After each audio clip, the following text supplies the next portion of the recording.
Yo, what is going on, everybody? Welcome to another live video.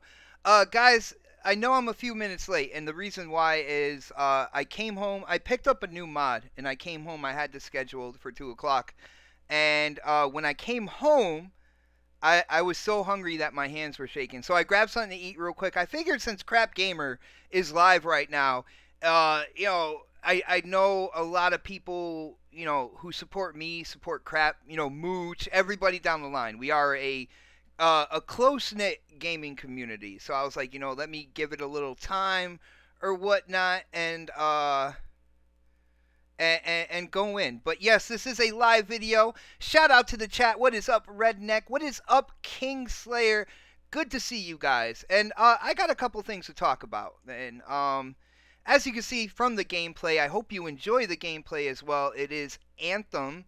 So I want to talk about that real quick. And I also want to talk about this whole Game Pass on multiple devices, even the Nintendo Switch and the PlayStation. And I know we've covered this on like Xbox Nation and on Crossfire, but on this channel, I get a chance, to voice my opinion kind of like uninterrupted. And maybe you guys can understand where I'm coming from. Being on like Xbox Nation and Crossfire, which is absolutely awesome.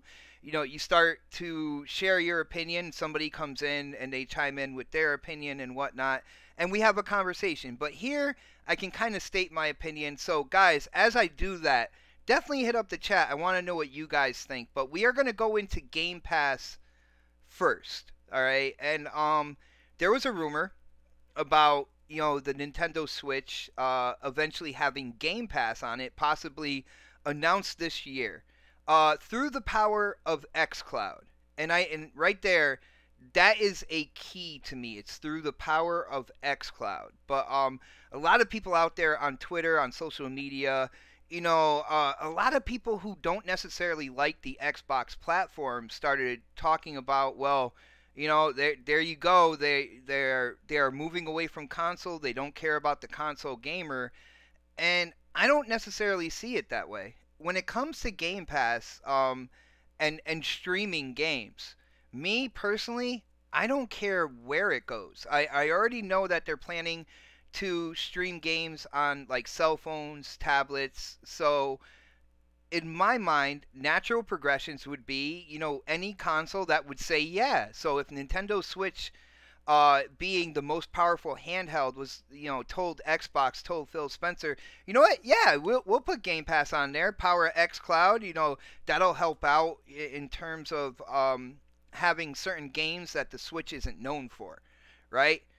Redneck said they are way wrong, bot. That is, I feel the same way, all right? But then again, what's the saying go? Haters are gonna hate, right? So no matter what, if they didn't like the Xbox platform before, they're definitely gonna try to throw jabs and stuff like that on information like this. But moving into the future, Phil wants to get Game Pass on multiple devices. They're talking cell phone. They're talking tablets. We already have games on PC. Now, with that being said, they're going to be streaming, guys. They're going to be streaming, and to me, that says if you want the best experience moving forward, once we get into like, Project Scarlet and the multiple devices that are coming out for Xbox in 2020, if you want the best experience, like playing those games, you're going to want the console, all right? No matter how good the streaming is, I feel like the experience is going to be inferior compared to having the hardware and running the game natively on hardware made for those games. And that's what I think is going to happen in the future. If you want the option of playing Xbox games on your Switch or on your cell phone or on your tablet, you will have that option. But when it comes down to it, the premier experience is probably going to be with what they call Project Anaconda. To me, this was a no-brainer, and I was wondering why people are like, well, I have no reason to buy a console. And if that's the case, if you own a PS4 and you're like, you know what, I'll just get Game Pass if they have it on the PS4. If they ever announce it, I'll just get Game Pass on the PS4, and I don't need to buy an Xbox. You know what? Xbox says, fine, we will take your subscription. We will take the money that you're giving us every week or so, every month or so, and we will put that into making new games. So at the end of the day, the Xbox fan or a console fan will still seriously think about getting the hardware to have the best experience playing those games. So, when it comes down to it, it's about the games. And it looks like, with what Xbox is doing with, buying so many developers, you hear stuff coming from 343, brand new engine for Halo Infinite. Of course, the Gears franchise is still one of the top dogs out there. Like, you want to play those games with the best possible experience. And if that's the case, you're going to want to buy an Xbox. To me, guys, this is not a big deal. This is not, Chicken Little and the sky is falling here. It is just another option for us as gamers if we don't have our Xbox with us. Another stream of revenue, in terms of Game Pass being on multiple devices. If somebody doesn't have an Xbox and they want, to play these games, and they don't really care if it's the best experience, they just want to get in and try them out or whatnot, they'll be able to play them, on possibly the Switch, but down the line, definitely tablets and cell phones. I don't know why people are making a big deal out of it, to be really honest with you. It is not Xbox kind of giving up on the console. If anything, they're going to be bringing in more revenue, more money that will be put into developing more games for that console that I know I play on, and I think you guys out there play on as well. So at the end of the day, it's not really that big of a deal. Don't really get into these these kind of like conversations on Twitter, because some people are just so toxic that they don't care. It's just any news Xbox is going to be a negative piece of news, and they're going to try to throw it out there and say that Xbox doesn't care about the gamers on Xbox, and I just don't see it. I don't see it like that, and I don't know why this has gained so much momentum. If anything, I think gamers should be happy that if Game Pass does go to Switch, me with Halo, right? Say I'm trying to beat like Halo 5 on Legendary, and I gotta go to a doctor's appointment. Like one of my kids gotta go to the kid's doctor's appointment or something like that. If I have a Switch and there's Game Pass, I can stream the Halo game that I'm playing, at the doctor's office. To me, I like that. I could dig it. I don't know what people are complaining about. But with that being said, let's move on to this gameplay right here as the next topic. Guys, Anthem has released, and I don't think I really went in and shared my thoughts on this game. Now, to break it down, I'm going to say gameplay. The gameplay in this game is super addicting. I love getting into the world and, doing the missions, getting out there, taking out enemies, the wild animals that are around that can be hostile and stuff like that. The game, the environment, and the gameplay is amazing, yeah. Yeah. What is going on, King Shot? What is up, Ice Queen Gaming? Thank you guys for joining this. I call them live videos. All right, that's what I call them. I figure out I go live. Since it takes so long to produce a video or whatnot, I want to get my opinion out there, and I figure this is a good way to do it. But with that being said, Anthem, guys, this game has potential. This game definitely has potential. There are a couple things I don't like about it. One of the things is kind of, I guess it's a BioWare thing. So I can deal with it as I progress through the story, because we got to get to that end game, right? But I have one major issue with Anthem, and I don't know when it's going to be addressed. My issue with this game is there are certain days where I can't play this game. This game will crash repeatedly. I had it was 3 nights ago, I tried to get in to play Anthem. I got to the title screen, It crashed 5 times in a row on the title screen. Guys, that's not acceptable. I haven't heard anybody from EA or BioWare come out and say that they have anything that they're going to patch to help with the crashing of this game. But that is the biggest thing to me, above anything else. You know, you could say poor review scores, yeah, whatever. You can talk about certain things within the game, how the missions progress. If you don't like that, you know, that's something. But a game crashing that much, it's not good. It is not healthy. This is a full release of a game. It's not in game preview. It's not a beta. It's nothing like that. It's the full release of a game. And what we as gamers should ask for, at the bare minimum, is that the game is playable. Yeah. Yo, what's up, Redneck? My bad, guys. I had to burp a little bit. Like I said, I just got done eating, so you know, I didn't want to be rude, and I had to mute myself. But he said that there's supposed to be an update for that today. He thinks. All right, so Redneck, thank you, man. I'm gonna be on the lookout for that. But as far as everything else goes, people are saying that there's no story in this game. I definitely see the story. You know, when it comes to the enemy group of people called the Dominion. Their leader right now, which I believe is called Monitor, and seeing this story progress, I don't know how people can say there's no story in here. Then there's people who are like, oh, they're not saying there's no story, they're saying that it's a flat story. Well, I'm into the story, so I don't know what people are talking about with it being flat either. I do like, you know, where this story is going. I heard it's not that long, but you know, if it wasn't for the game crashing, I probably would have beat the story already.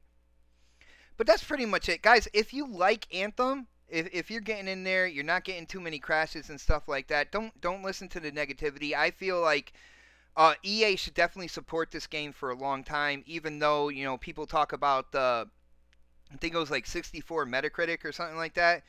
At the end of the day, you know, reviews don't make the game. All right, the gamers do. The gamers will show how much fun the game is and if it's playable. The biggest drawback right now to Anthem, in my opinion, is the performance. It's the game crashing. They definitely need to fix that. They need to fix that as soon as possible. Yo, let's see. Xbox gamer tag. Dude, I'm on the X. I'm on the Xbox One X, and the game was crashing repeatedly. All right, like I said, I'm not gonna turn a blind eye to something like that. You know, the gameplay itself is addicting. The world looks incredible. The graphics are absolutely outstanding. But at the end of the day, what's good? What's the good of all that if I can't play the game? If it crashes so much, so. They just need to fix that. You know, once they fix that, I can't wait to actually. It's the reason why I haven't even streamed this game, right? I haven't done a live stream of Anthem just because of how much this game was crashing on my Xbox One X. So as soon as they patch that out, as soon as that gets more stable, I will be streaming this game, and hopefully people who are on the fence, if you see the stream, it'll help you decide whether or not, you know, you want to get the game. But let's see, Xbox gamer tag. I play on both, so I get a good back-to-back. Nice, brother, nice. Now, yo, Xbox gamer tag. I gotta ask you, does it crash on the PS4 side of things? Xbox gamer tag says he hasn't had a crash once yet in 9 hours. Well. Dude, you are a blessed gamer right now, because I know a lot of other people that are dealing with the same thing I'm dealing with. Yo, long shot. Anthem is a lot of fun. Dude, man, we've gamed together, dude. I think you would like it, to be really honest with you. Like I said, I just can't endorse picking it up right now until they fix the crashing issue. I'm not going to do it. Just like I won't endorse people buying Crackdown 3 yet until they get the multiplayer parties together for Wrecking Zone. I won't put my signature on it, but like with Crackdown, single player campaign is fun. The multiplayer is a lot of fun as well, but I want to be able to bring my friends in, and that, to me, that is a major downside. And until they fix that, you know, in Crackdown, it's the same thing like with Anthem and the crashing situation. But as soon as they fix it, then I can definitely kind of like sign my name behind it. Like, you should definitely pick it up. Yo, some guy, that is a great response there. Try it with EA Access before you buy it. That's another great thing about subscriptions, guys. Like, you could put, you know, $10 down on the subscription, and if the game is in that subscription, you could test it out and see if you like it before actually putting out the full retail price for the game. But yeah, guys, that's pretty much it for now. I wanted to speak on this. When it comes to Game Pass, like, I don't know why people are bugging out unless, you know, they just really want all their games to be like streamed. All right. Another fun fact when it came to Game Pass going on multiple devices, people talking about it possibly going on PlayStation, was, you know, these kind of like hardcore PlayStation extremists, they told us we had no games. But when the idea of Game Pass possibly going to the PlayStation came out, then people were like, all right, well, I could just play Xbox games on my PlayStation. So I got to ask you guys, what is it? Does Xbox not have any games? Or do they have games and you just didn't want to recognize it until there was a possibility that you can play them on your PlayStation? I think that's a great question to kind of leave the video off at. You know, for the people out there who are constantly waving that Sony flag, who said that Xbox has no games, and then you came around when they're reported that there might be a chance for Game Pass to go on PlayStation. There was guys out there on Twitter saying, well, I'll just play Xbox games on my PlayStation then. But you said there were no games. That is so weird. But like I said, guys, that's pretty much it for now. Usually when it comes to my live videos, they're a little bit quicker. A couple things I wanted to tackle. I do apologize for kind of like my lack of content this past week. I know I had a lot of live streams and stuff going on, you know, a little over a week ago.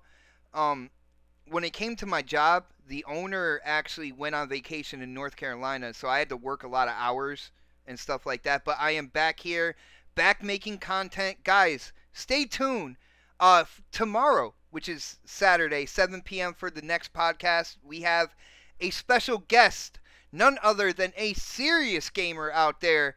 Mrs. L Boogie will be joining next podcast tomorrow, so definitely be on the lookout for that. Tune in. I want to see you guys in the chat tomorrow, 7 p.m. Not only that, I will be on Crossfire tonight with my brother Mooch. Definitely on his channel, so you know, keep your eyes on Twitter. We go live every Friday, 7 p.m. on Mooch's channel with Crossfire, so definitely tune into that as well. But as for now, guys, it feels good coming back here, you know, doing a live video, putting out content again. Work has been crazy. Like I said, the owner was on vacation, and me and my brother Sean, we had to basically man that store for a little over a week. But I'm back, guys. I do appreciate all the support. If you like the video, you like the contents, you know, definitely hit that thumbs up button for me. If you haven't subscribed yet, definitely subscribe. But as for now, this is the Xbot 448, and I am definitely signing off.